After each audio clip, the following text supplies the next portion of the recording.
In this video, I'll show you how to find your Instagram URL on a computer.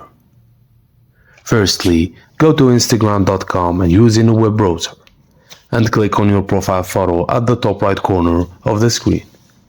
Alternatively, if you are on another person's page, click on the profile icon in the menu on the left side.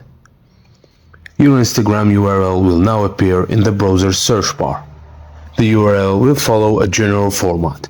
So, to copy your Instagram URL, press the Command plus C on a Mac or Control plus C on a PC. To paste it, press Command plus V on a Mac or Control plus V on a PC. To do it, you can also do it on the Android or iPhone devices, so you can open Instagram app, tap your profile icon, and then your Instagram URL will be shown in the above. Thank you guys for watching, and please don't forget to like and subscribe for more.